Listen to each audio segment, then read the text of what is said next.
Good morning, it's June 11th, 2014. It's time for another Cooking on the Fly episode. It's a beautiful day in Vancouver, and we're going to head up the inlets by Bute Inlet, Campbell River today, see what we can get and see what we can eat. Sandor's pumping the floats right now as we get ready. And our crew and gear are ready to rock and roll.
And here we are up at the end of Bute Inlet, ready for some fishing.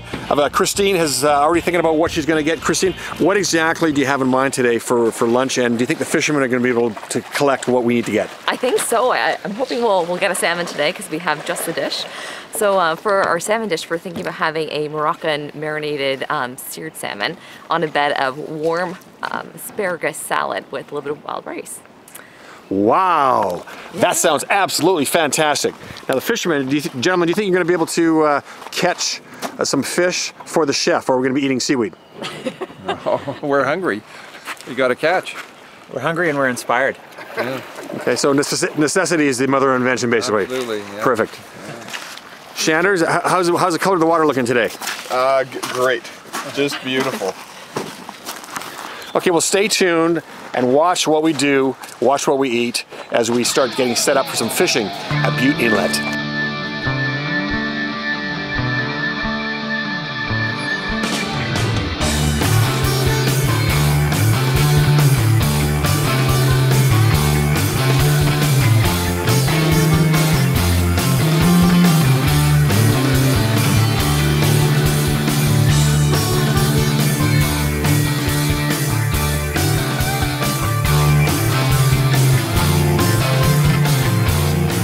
So here we are at Bute Inlet. I'm with Christine, and she has got a marvelous meal set up for us today. Christine, what are we going to be doing today? Well, today we're going to be, if we get a salmon, we're going to be having a marinated Morocco-inspired seared salmon on a bed of asparagus and wild rice salad. Yummy, yummy. Now, what if the fishermen don't catch fish? Are we going to be able to get some crab or some snails or something from the shore? I think so. It's a possibility. It seems like this area is abundant, and we'll certainly find something delicious to eat. So I'm pumped regardless of whatever we get. Well, George here is a very, very expert fisherman. George, do you have any advice from your veteran days of being on the ocean? Patience. No, I didn't realize you were a doctor. Oh, that kind of patience. Okay. Kind of patience, yeah. Okay. Got to be patient. Okay. So patient. Here we are. We're patient. Although we do have some hunger creeping up on us, but I still think we have at least an hour or so before hunger overcomes us. Because this is not Naked and Afraid. No, it's not. Not yet, anyway. So check with us and see what happens as the time goes by. Great. Well, see you soon.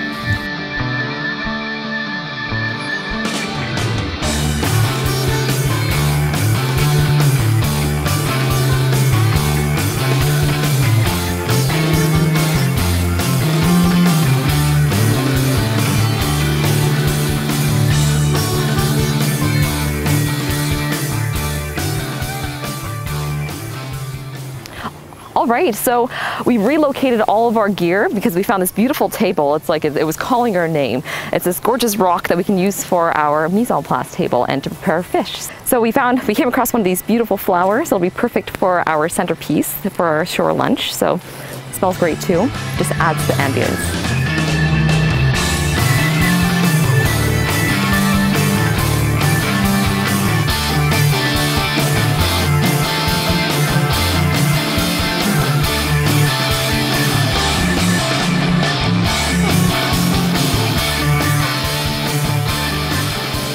As I mentioned, I wanted to keep our cooler nice and cold. So unfortunately, I didn't have any ice at our house. We just moved here.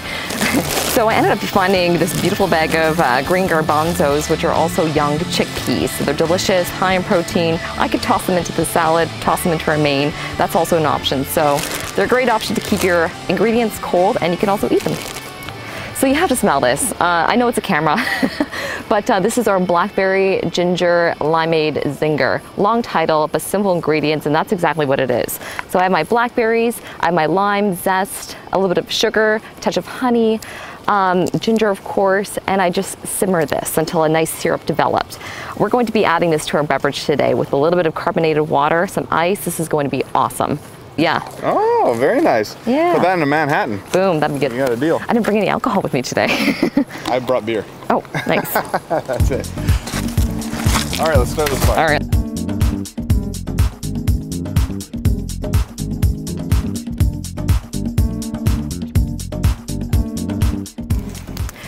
Sandor's on fire duty. He's doing a fantastic job. The goal of this fire is to get nice and hot coals so that we can have even heat distribution for our pan.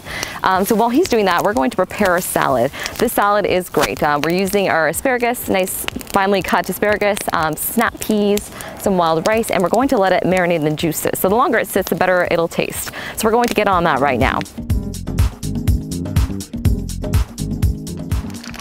So we got our two fishing experts kind of working this bay behind us. Hopefully they can come up with something. The water clarity is a bit, you know, worse than we were expecting, but it's still fishable. We've already caught a couple fish, just haven't been the right ones. They were cutthroat and a dolly, which we had to let go here in beautiful Bute Inlet.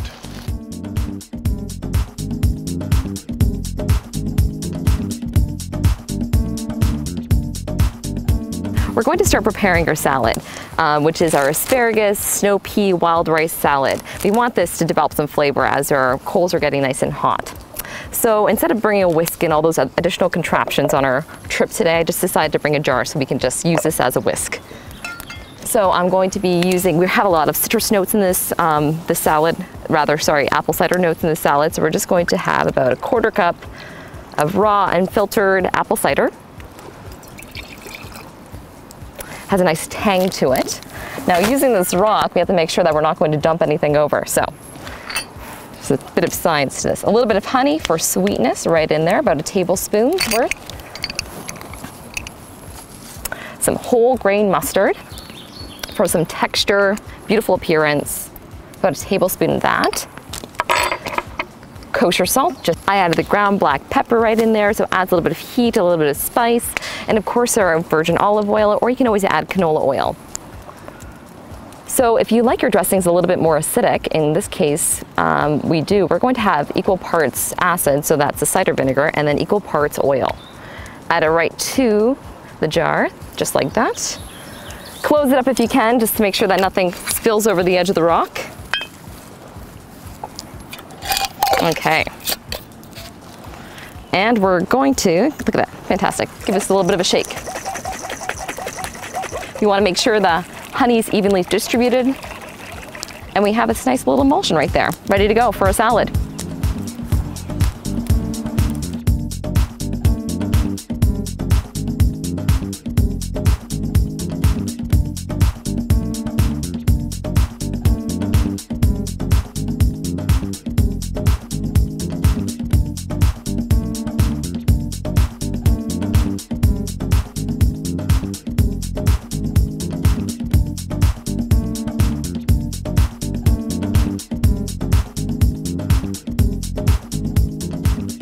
Okay, now the components of our salad. I've sliced the asparagus nice and thin. It'll soak up all the flavor from the dressing. See that? On a bias. I sliced it nice and thin. Same thing with our snow peas. Lots of green in this salad. Our red pepper. Remove the membrane. Slice it thinly. Oops. Some green onions. Right in there. Ziploc bags are wonderful for camping trips or for shore meals.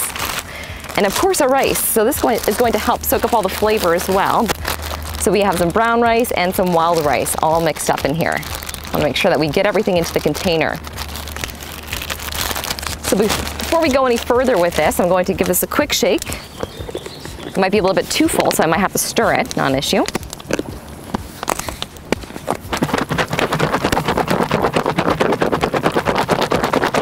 Great. Okay. And we also have some toasted almonds. Gives it a little bit more meatiness and adds texture. We're going to preserve some of the toasted almonds for garnish. Shake it up a little bit.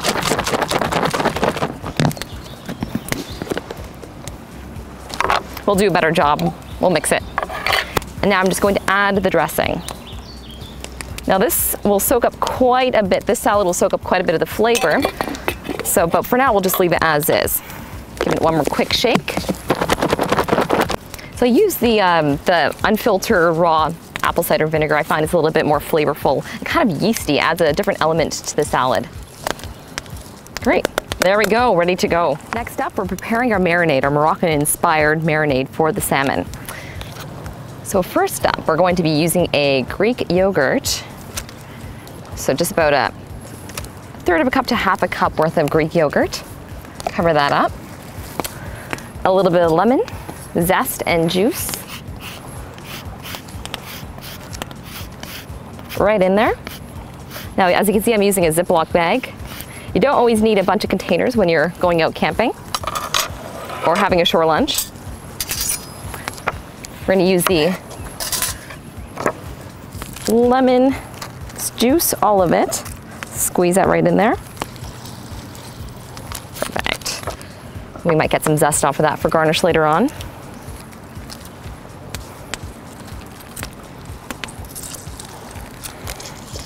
Perfect. All right. So I toasted some coriander, ground coriander earlier, just to get a little bit more flavor out of it. So we're going to be adding about 2 teaspoons of this directly to the Ziploc. I put a little bit more in the container. And about 2 teaspoons of toasted cumin, ground cumin, right in there. And about a teaspoon of paprika. Now, if you want to be extra bold, feel free to use a spicy Spanish paprika. It's delicious. A little bit of salt, just a touch, maybe 2 touches. Some ground black pepper, freshly ground, to get a lot of flavor out of that. And some oil. Because I use a low-fat Greek yogurt, we want to bring back some fat into this marinade. So about 1 to 2 tablespoons. Perfect. Okay, so I'm going to squish this all up.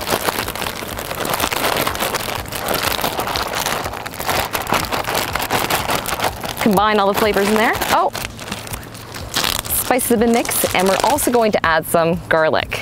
Do not want to forget the garlic. So you can either mince, crush, or grate on a microplane, which is what I did earlier with some garlic. Add that direct. So I'm going to be using about 2 to 3 cloves. Oof, that'll be nice and pungent in a good way. Going to do next, we're going to preserve this. When our fish is ready to go, we'll separate half of this marinade. So we want to keep half of it just as a nice drizzle for the garnish and half of it to marinate the fish.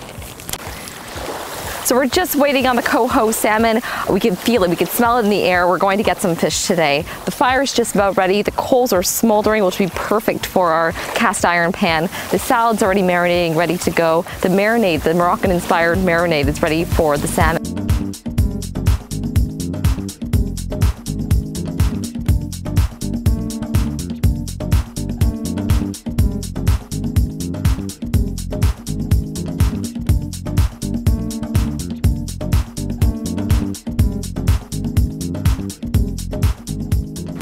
guys did a fantastic job. Sandor brought in this fantastic fish over here, coho salmon, filleted it as you saw earlier, and it's all cleaned and ready to go. So I'm going to be adding them. So we've already had them portioned, so we have 5 fillets for all of us. I'm going to put them right into our marinade that we prepared earlier with toasted coriander, cumin,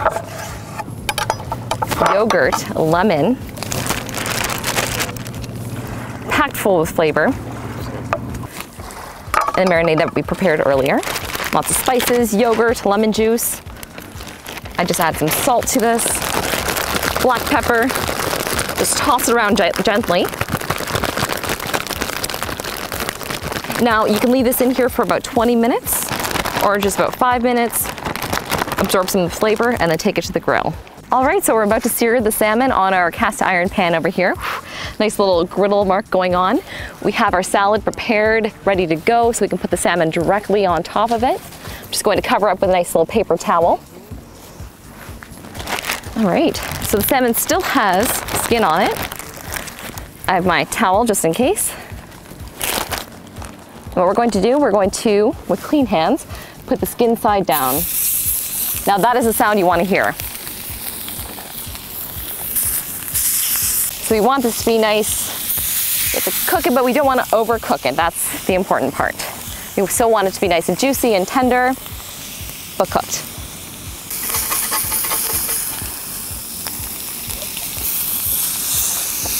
Oh, we lost some of the skin on that one.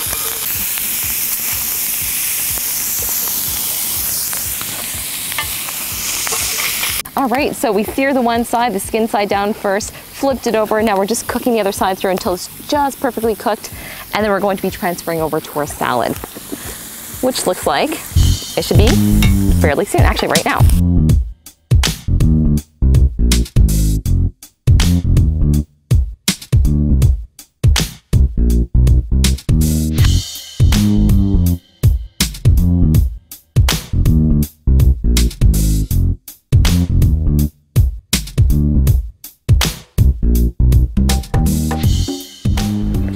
All right, so I'm just blending up some juice over here. This is our blackberry ginger limeade zinger.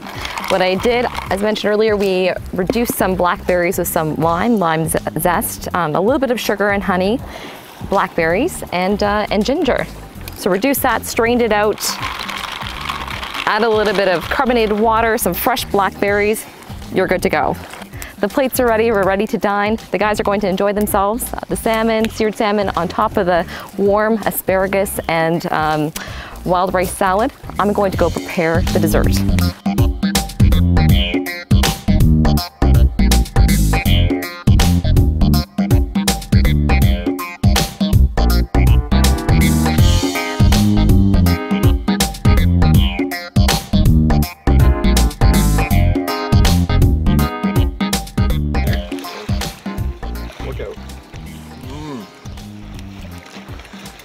What do you think, George? Good? Perfect. Michael, what do you think? Any comments? Delicious, love it. Perfect, on a perfect day. Sandor? Wonderful. Yep, very fresh. All right, so of course we can't finish our meal without having a dessert. What I'm going to do is just warm up some extremely ripe pineapple, add a little bit of toasted coconut, and top it with some lime yogurt. All right, so I just removed the cast iron pan away from the oven. It's pretty hot. Not the oven, the fire rather. Directly in. There we go. Now we just want to warm this up. You can do this with any ripe fruit. That way you don't have to add additional sugar. But if you want to do a berry recipe, especially with some nice local blackberries here in British Columbia, you can always add a touch of honey and add it straight to the pot. All right, so I pre-toasted some coconut. I'm just going to add some to the tossed pineapple. Get a little more flavor in there. This is unsweetened unsweetened coconut. Ooh, and you might lose some. And that's it.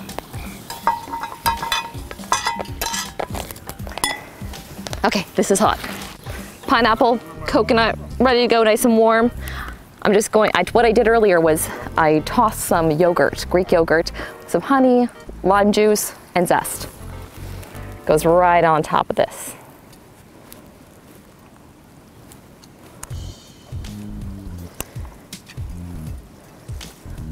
There we go.